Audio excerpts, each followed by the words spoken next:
بسم الله الرحمن الرحیم.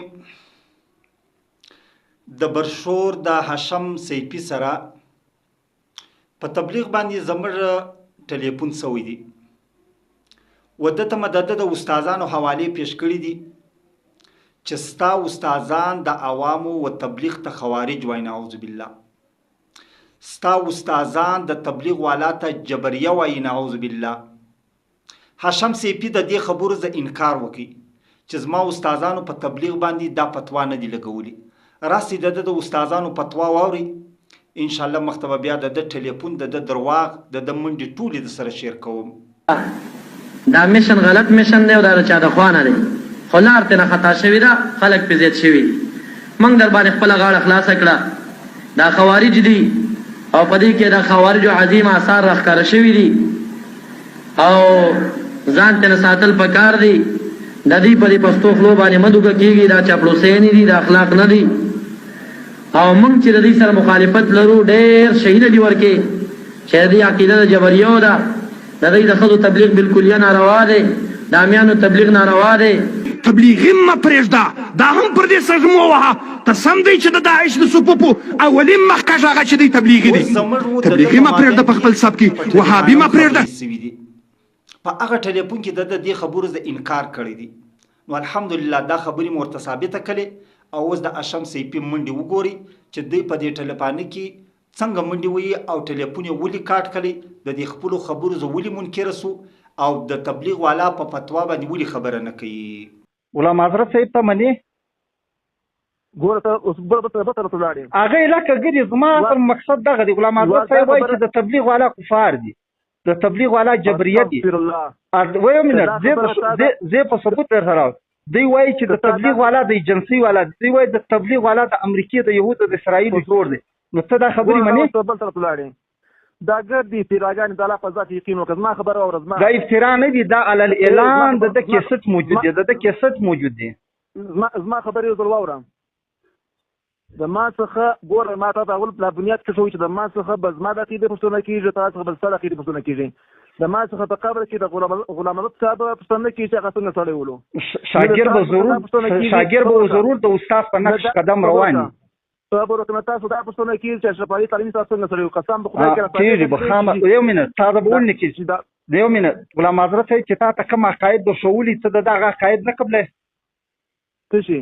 غلام حضرت صاحب چې تا ته کوم عقاید د شولي دي، کوم لارې د شولې، کوم تربیت یې درکړې دي، تا هغه نه قبلې؟ زه د هر مسلمان ګوره ته چې دغه قبلې نو ضرور به دغه سوال خو کېږي که به نه کېږي. ګوره زما دا پوښتنه ما څه نه کېږي چې ما ته په قبر کې د غلام دغه چې دی پوه شي زما د استاد څه نه کېږي. که تا راته دې دا خبره چې د ما سره به د خپل استاد باره کې پوښتنه کېږي او ستا د خولې جرم در کومه، نو ته به د استاد په نقش قدم باندې نه ځې، ضرور به نه کېږي. که ته د استاد په نقش قدم روان ما ته به دا پوښتنه کېږي چې یاره ستا عقیده د قرآن موافق او که موافق نه وله، ستا د عقیده د حدیث موافق او که موافق نه وله. ما ته به دا پوښتنه کېږي، ما ته به دا پوښتنه نه کېږي چې یاره رسول الله صلی الله علیه وسلم فرمایي، یو منټ مفتی صاحب، رسول الله صلی الله علیه وسلم فرمایي که څوک بغیر د یو نقص په چا باندې فتوا ولګي او په هغه کې هغه کار موجود نه وي، دا فتوا به راځي. نو غلام حضرت صاحب دا فتواوې په تبلیغ والا نه دي لګولي. اوس ګوره ما ته کوم بنیاد څه شوی؟ نه ته دا ما سره منې که نه منې؟ غلام حضرت صاحب فتواوې لګولي دي چې نه دي لګولي؟ صبر وکړه، زما ګوره ستا استاد په تبلیغ والا فتواوې لګولي دي چې نه دي لګولي؟ ته ولې دې خبرې زه منې؟ د تبلیغ په هکله باندې ما ته حواله پیش کړه چې زما نظر دغه دی. زه ستا د نظر پوښتنه نه کوم، زه ستا د هغه جومات پوښتنه کوم له کومو خلکو چې ته شاګرد یې. خبره تا دا وکړله چې یاره دویمه خبره تا دا وکړله چې د جبریو په باره کې چې یاره جبري دي که جبري نه دي. ګوره د جبریو په هکله باندې زموږ دا نظر دی وروره. جبریه چا ته ویل کېږي؟ جبریه چا ته ویل کېږي؟ جبریه دا ویل کېږي چې انسان مجبور محض ګڼي.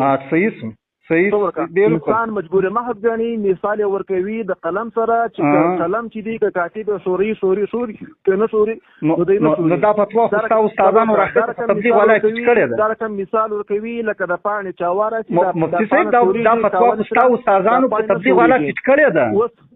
ته ما ته د جبریو تعریف ولیکې، زه تر تا د جبریو په تعریف ښه ولګم، خو زه تا دا تبلیغیانو وي، که دغه عقیده د دیوبندیانو وي، که دغه عقیده د پنجشیریانو وي، که دغه عقیده د سیفیانو وي، که دغه عقیده د بریلیانو وي، دا جبري دي.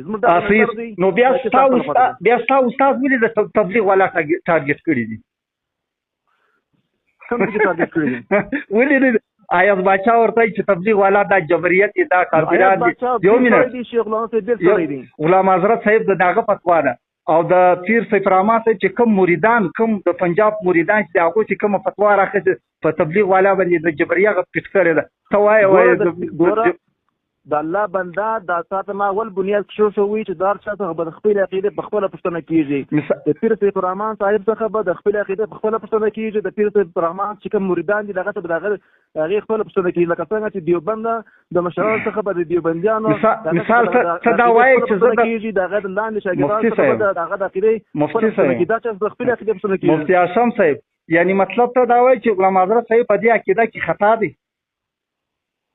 هغه دا خبره کړې ده چې څوک هم داخله لري څوک دا کې نه لري دا د تبلیغ والا کې لري ټارګټ یې د تبلیغ والا مفتی صاحب دا وزه تاسو په ریکارډ ثابت کوم دا وزه د په ریکارډ ثابت کوم مفتی صاحب له خبرې ځان